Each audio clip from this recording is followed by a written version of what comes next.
It's another beautiful day. Tuko kwa chuom.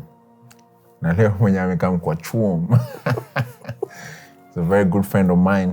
That's why we are good friends. We are good friends. Very good friends? We are good friends. Good friends. We are good friends. Introduce camera. All right. Naitwa Alice Kimanzi. Alice Kimanzi. A friend to Kaka.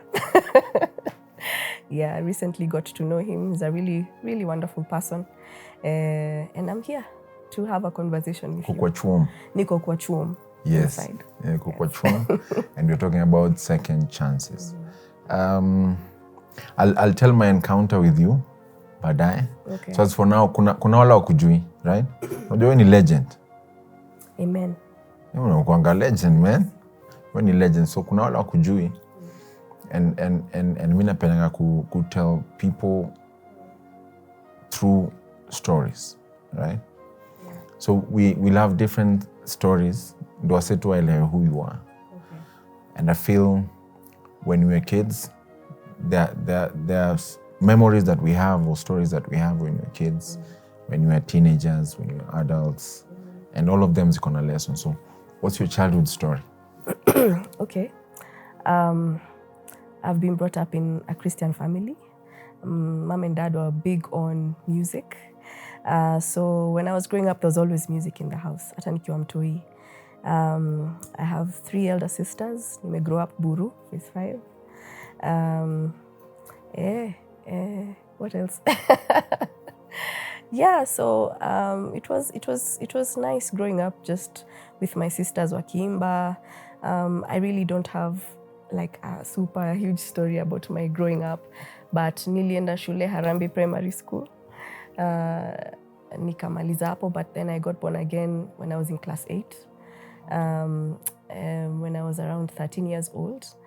And then now I started taking church seriously. So tulikuwa tunaenda church Bapo. So Bapo was big, it's still big on music. So my interest in music just been growing throughout my childhood. So I started to discover God in my teens. Yeah, so if you have a question, you can just... Nikiona story niulize. No. So let me ask you, umeruka, mimi nafeel umeruka. From umesema yenyewe alafu then class 8. So nini happen between you being a kid and class 8? I mean, there's nothing much to report. Nilikuwa tu mtoi ako Buru. Just growing up in that neighborhood, a lot of freedom, a lot of fun, a lot of good influences, I would say. Mimi niko na story yangu nikiwa mdogo. Okay. Even though si story yangu, but nimekumbuka, let me share. Yeah. So my mom used to sell and buy mafuta kwa kibuyu. Sawa, tukiwa naishi Marish. So alinituma na 50 bob. So right next to hapo Shell petrol station, kulikuwa na msichana amekaimati. Unajua vile kaimati umekiwa hivi na unga? Oh yeah. So I was a kid, I was like, "Wey, kitu hii science ni noma, man." Msichana anafanya hivi alafu inaingia alafu inakuwa kaimati. Kama mse give me 5, man. Nipatie 5. From ile do mafuta, right? Si mimi nikakula kaimati on my way, I was like, "Hey, your science ni noma." Kumbe mama pale kwa kibuyu amechora mali 50 bob na 5. Mimi kafikisha mafuta nikaenda kucheza. Kurudi nikapata meza yetu imewekwa juu ya sofa, na every time kieko hapo kuna mtu anataka kupigwa. Oh, okay. Mwanangu zio alikuwa na stress kama mzee, unaona. Aliniweka chini ya stool, alinipiga. We. Nikafeel niko adopt. I think sisi wote tulikuwa tunacharazwa tukiwa watoi, because the things we did. Wewe charazwa kwa nini? Uliduni nini? Okay, the memory I have that has stuck with me juu ya kitu nilifanya, nilikuwa msik. I think nilikuwa nursery school ama pre-unit. So my mama kaninunulia Benelin. I think it was Benelin. Ilikuwa tamu. So cousin yangu alikuwa amekam sleepover. Tukaamka 6 as usual. Sato morning. Nikamwambia manze kuna dawa na kunywa ni tamu. Bottoms up. Kamaliza hiyo chupa. Nilichapwa. Even my dad alitafuta slippers. Tulichapwa proper. Ulikuwa old? I think I was like 4 or 6. No, I was 5. Pre-unit I was 5. Sikuwahi rudia. Tulilala kutoka I think 9 mpaka 4. During the day. Yeah. You guys were high. We were so high. It was bad. It was dangerous. Wow, don't do that. Kids. Yeah, but we did a lot of things. We did so many things. It was fun. Good times. Good times, yeah. So your teenagehood, ulikuwa high school gani? Oh my gosh, for real? Nataka nikwambia high school. Yeah, pick a story. Alafu pale kwa comments watu waseme, hapana. You know that's the past. We are here, we're in the city, tuko chuo manze. Okay, so I went to St. Anne's Lioki. Iko Kiambu, in the middle of coffee bushes. And I did not like the school at first. Because mnoga na maji baridi, kuna baridi tena, uko far away from home. I really missed home. And then my elder sister alikuwa hapo, alikuwa ameacha legacy kubwa, so everyone was expecting me to fill in her shoes. So her personality, she's very extroverted. Mimi niko introverted. So nilikuwa na feel, can I just be my own person? But I ended up just loving the school because hapo nili develop lifelong friends. And then when I was in Form 1, there was a singing group that was formed. So tulikuwa tuna meet 15 minutes every day, Sunday to Sunday. Tunaimba tu. And I really feel like that helped a lot with my gift. Ilifanya something to my voice. But I've always been painfully shy. I've always... Tukienda funky, niko hapo nangoja basi ifunguliwe, niingie nikae nisome kitabu. Or during games, after my game, kama nimepita, kama tumedisqualifyiwa, I go back to the bus and just read. That was my life. I was just always painfully shy. But I loved high school. High school was fun. Ulipiga noma gani high school? Karibu kila mtu alipiga noma high school. Yeah, mimi nilipiga noma gani? Mimi nilikuwa senior prefect. Okay. Lakini klasi yangu ilikuwa na waizi. Okay, 4M sina ubaya. Ni kweli, noisemakers nini. So my school, so siku moja hata klasi yangu karibu to organize strike. Na nikaambiwa mimi pia nilikuwa part of it. Lakini Mr. Njacha was not part of it, you know. You were not exempted kwa sababu ulikuwa prefect. No, walijaribu. Because nilikuwa piri ule, if someone hajakuja na badge shule, atakuja kwa line yangu. Sababu I'll not punish them. Okay. So msada atafanya ni kama amenyosha badge. Bro, utangaribia job. Unaelewa? Wewe do noma gani? Mimi siku noma, imagine. For real. What? Mbona mniamini? Hata ukuendea chakula ya pili. Kwani hiyo chakula utatamani kuendea ya pili, my friend? Kwani mko mnalishwa nini? Exactly, hapo. Imagine, no? Ukufanya noma yote? Maybe just getting late to report to school after holidays. Nyinyi ndio wale tulikuwa naambiwa, see you be like Alice. Yes, be like St. Anne's. Anafika mapema. Good girls. We had a very good principal. Sisi pale isi boys. But there's a time, I think, nikiwa Form 1, all events were banned because drama club walipatikana compromising positions na Jamhuri High. Tukaambiwa the whole year you're not going anywhere as a school. Ulikuwa drama club kwa hivyo? Hapana, sikuwa drama club. Ilisha. We are not judging you. Nilikuwa clubs lakini drama I can't act. Okay. It's not my gift. So now we move from your teens to your 20s. My 20s. My 20s were, I feel like my 20s were a challenge because of my health. I feel like that's where I started having issues with my health as a young adult. Yeah, so I remember nikimaliza high school, first year of campo. Nilikuwa naenda kuvisit my cousin. Alikuwa anaishi Shuge. And then Shuge haikuwa vile iko sahi. It was rough road, like sparse houses here and there. So kufika huko unachukua tuk-tuk. Sikachukua tuk-tuk, I just felt something snap on my back. Hey, so throughout the lunch get together nawaambia, wase niombeeni manze naumwa na mgongo. So nikafika home and then that was conveniently the one time wazazi wangu walikuwa wameenda sleep over to my aunties and uncle's house and they never used to go anywhere. So na wakol nawambia, hey mom, I'm putting pillows on my back, najaribu, the pain is not going. So my dad akafikiria, wewe unaogopa tu tumekuacha solo. We nini. And then by that time all my sisters were out of the house. Kuna age gap. So vile my mom alirudi that Sunday, she's a retired nurse. So by then she was head nurse of some company. Akaniangalia akasema wewe uko sawa. So akanipeleka kwa daktari wa bones, anaitwa orthopedic surgeon, something like that. Pale sili kidogo.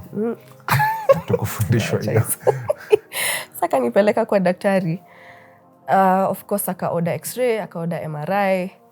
Kurudi ananiangalia, where did you get tuberculosis in your spine? So the tuberculosis had eaten up the two little bones. Unajua two bones tunakuanga tumetokea hivi. Hizo mbili za chini zilikuwa haziko. Yeah. So now I had to be put on tuberculosis medication for 8 months. 8 months. So that's like all of my first year. Nilikuwa natembea na back brace kwa class. Thika road ilikuwa mbaya. So I used to go to campo na rudi kunywa dawa. So at that point, even I lost my voice because hizo dawa zilikuwa strong. And that time I was starting to record my first album. So I think that's the first memory of having health challenges as a young adult. But God saw me through that. Na feel ni kama hiyo time, nilikuwa too hopeful. Nilikuwa siogopi ati, what's my future going to be like? Will I ever walk straight again? Or nitakuwa na hizi shida? But even to date, kabaridi kakingia, I still feel there's a bit of pain. So was it corrected? Of course, yes. Now, hizo dawa zilikilio virus. And then somehow everything just grew back. My bones were fine. Yeah, so that was quite something. My 20s were kusoma tu. Nilikuwa tu nasoma. Juu my mom, akupate mahali, umesimama sijui na nani. Na nakulipia school fees. Vita. So ilikuwa ni vita. Ilikuwa si vita, ni kelele. So nikamaliza kampo hivyo nikiwa tu sawa. My 20s. Then I got married. Like I got out of my black gown into a white gown. Ukaenda ukasimama sasa pale. Mama kama umemaliza exam sasa unaweza simama. Yeah, so my husband Gidi tulikuwa tumepatana nikimaliza high school. So like for like 5, so I met him when I was 18. We got married when I was 23. So for 5 years we were getting to know each other, and then we got married. We got married early. Yeah. Nice. Yeah. So, yeah. How's that? It was the first year was hard, I think, because we're getting to know each other better. Kutosikizana, because me na feel strongly tunafaa kufanya, and I feel strongly tunafaa kufanya, but then we got to talk to people. And ukiwaongelesha wanasema ni kitu kidogo, what are you arguing about? So I think our first year was the one that I can say was hard, but from then it's been amazing. It's been good. It's been sweet. And then when I was, how old was I? I can't remember. 2013. Again with my health, still in my 20s. I hope we are still in my 20s. Yeah. I got pain on my shoulder. Hata sikumbuki ni shoulder gani. Ilikuwa na uchungu. Nikienda husiwa I get second, third, fourth opinion. They're all saying you injured your muscle. When did I injure this muscle? I did not. So I decided to go back to ule daktari alinitreat mgongo. Akasema, I think the other doctors are right, but since ume insist wacha tufanye x-ray. So nikajipata mata, nikafanya x-ray. X-ray should not take long. Like 10 minutes you'll have your results. Yeah. So they took an hour. And I should know what's going on. So the guy came back. He's like, take this to your doctor immediately. I'm like, what is going on? Where enda tu umpatie. So when I gave the doctor, akasema, your trachea it's moved slightly to the right. Something is moving it. It's like you have a mass. Hey. Sasa si hapo ni CT scan. So kanituma CT scan, wakapata, yeah, you actually do have a tumor in your thyroid. Yeah. And by that time, I was singing, I was doing everything. I was doing the most. So, daktari akasema, okay, so what we need to do, of course, when you have a tumor, it's biopsy. Biopsy, after biopsy, surgery. So when they did the biopsy, it was painful. Aki ilikuwa ni uchungu, sijui kwa nini nilikuwa. For wale waelewi, wenye walienda ICU kama mimi. Explain to them what is that. Biopsy is when the doctor puts in a little needle, anadunga akijaribu ku collect cells from the tumor, so they go test for cancer. Yes, so now it was in my throat. Nilikuwa nasikia nikaa nanyongwa nako ka needle. It was painful. So this was in a span of 2 days that all this is happening. So you have to wait 2 weeks to get the results. Those were the hardest 2 weeks. I think I even wrote a song in those 2 weeks. So finally I went to hear the results. Kasema, inconclusive. We can't tell. The cells are behaving funny. It's 50-50. We have to remove it, take it to South Africa. They test it, then they tell us if you're in the clear. So now I think I waited another 2 weeks. They did the surgery. But walikuwa wamenipatia disclaimer because it's so close to my vocal cords. I might lose my voice. Yes, I might lose my voice. So I begged them to be careful. Thank God they were. I really prayed. And then now after the surgery, wait another 2 weeks to get the results. So thankfully I was cleared of cancer. I really thank God for that. And a month later I was able to sing. But before I was completely hoarse. I was like, okay, I need God to encourage me. Your voice back. I need my voice back. Yeah, so something like that inanifanya na reflect na sema asante. Thank God for the pain on my shoulder. Otherwise, who knows what would have happened 10 years down the line if I hadn't gotten that checked. Because there was nothing, couldn't tell. Ilikuwa tu uko ndani. Yeah, so I've had a lot of challenges with my health as a young adult. I think even just allergies. Hata nilikukola asubuhi. Tunaweza fanya kesho. Because mafua. I mean, I feel like God sees us through some things, but then there are other things that He's there with you through them. Like, He might not take them away. Hata Paul aliomba, God, take this affliction from me. Mara tatu. Paul alikuwa mse, alikuwa na raise the dead. As in, some things were just, they shouldn't happen to him. But anasema, God alimwambia, my grace will be sufficient. There's some things that God atadeliver people from, but there's some things that you live with, and God's grace is sufficient. So I really thank God that I found out, because it was just coincidental that they found that mass in my thyroid. And on time. Yeah, and on time. Yeah. And I wish I could tell you that I have overcome everything. I wish naweza kuambia I have had many second chances, but there's still some things I struggle with my health that affect my voice, that affect my career as a musician. But God's grace is sufficient, and anisi through. Juu nikifanya concert, alafu niki look back naona enye I was so sick. How did I manage to do that? It has to be by God's hand. It has to be God's strength. Yeah. Your biggest breakthrough kwa muziki. When did you were first like what? Unajua vile akisema nikitoa my first song. Yeah. Ilianza kucheza everywhere. And guys didn't know who I was.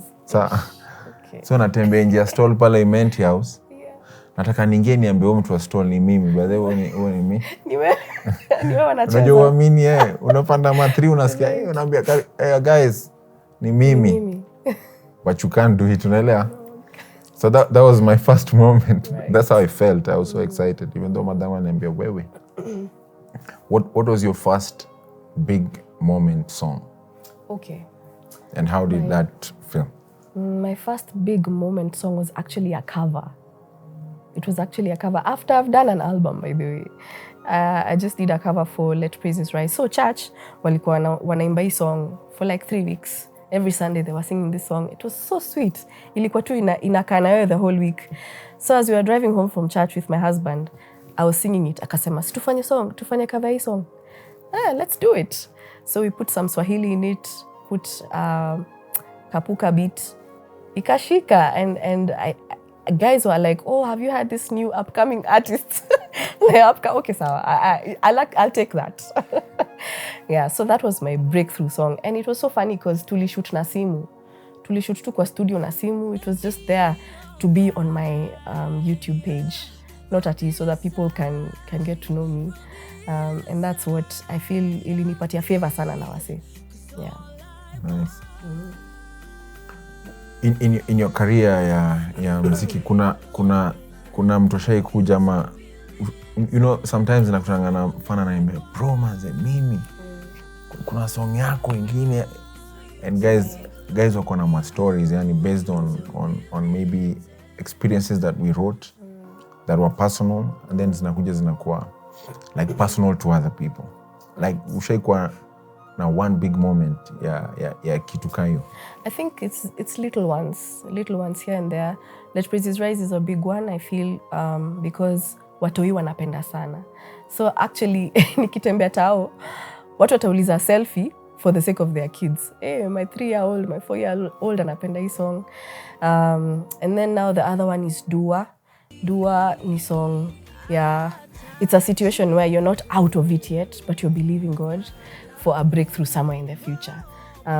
So kwa pale kwa comment section na chiki, okay, someone is saying I didn't have school fees, but God really came through for me. Thank you for this song. It has encouraged me through that time. I didn't think God would come through, but he did. Wengine wanasema I lost my loved one, been going through grief. Thank you for doing this song. Thank you for that. Yeah, so it really encourages me because hata mimi nimepitia hapo. Hata mimi I lost my dad in 2017. He had cancer, he had leukemia. So we went through a horrendous 6 months of chemo and trying to get him to recover. But then he went to be with the Lord in November. So it was, I think that's the hardest thing I've ever gone through because the year after that, it was now dealing with grief. And then grief inakuja tu wherever time. I think Aibishi inakuja tu wherever. You'll just hear a country song, nakumbuka, yeah, my dad loved that song. Yeah, so, but God was there. Oh, but that was the hardest thing. That was the hardest thing in my entire life. Yeah, but God is faithful. So I remember nikiwa OC, your song nilikuwa naisikia. I remember hata nilikuDM nikakwambia hii song imeni get through like I know it word for word, imagine. Umeelewa? And ilikuwa ina make so much sense yani. And it was one of my, I used it as a prayer by the way. Kwa sababu ilikuwa yani it used to describe the moment when you're just about to give up. And then pia nakupea hope. Yeah. And you just being here is a blessing, man. Asante for that song, and I know so many people are getting inspired by that song. So from all these stories, what would you say was your second chance moment? I have many, but the biggest one was the surgery. I feel like God really came through for me, and it made me have an urgency to use my voice. It gave me an urgency to make a difference in the world. Also losing my dad, because pale kwa funeral nilikuwa nasikia story hata sijaisikia ati your dad paid my school fees, he did this, he did that. So it made me feel okay, I need to leave a legacy. I need to impact somebody, even if it's 2-3 people. It doesn't have to be the whole world. Yeah, I feel like inanipatia a push to make a difference. Yeah. So I thank God for that, and thank you for doing this. I don't take it for granted. It's important to go back and say thank you to God. Umefika on time and iko sawa. So what would you tell your young self? I would tell my younger self to trust the shepherd because he's the one who knows the way. Bible says that he is a good shepherd. Si kama wale hirelings wakiona wolf wanatoroka. Yeye ako hapo, he'll give his life for the sake of the sheep. So I would tell my younger self to trust the shepherd. It's not going to be rosy, it's not going to be easy, but trust that he's there. He's present. He's always present, even in those difficult situations. Ako tu hapo. uko tu hapo nakwambia tulia. I got this. Nice. To your fans, manze, your next album, your next concert, big concert, tukuje. Utakuja? Yeah, true story. Excuse me. I would say please come. I really hope to do a live recording next year, God willing. I've been working on my music. I really want to do a live recording. Yeah. So new music coming up. Yeah, manze, sima. Nakumbuka nilikukall nikakuzushia. Kwambia mbona urelease songs? Yeah, with such powerful nini. Yeah. Writing, you should. Thank you. Yeah, man. Thank you. Nimeona umetoa ngoma kadhaa. I'm trying. Tajaribu. Go to our channel, support, subscribe. Yeah. Share. So yeah, hiyo ndio ilikuwa session yetu, man. Tuko sawa mzae? Yeah, imagine, it was that simple. Ni ma story tu. Yeah, man. That's the end of second chance. Tuko chuo, man. Boom.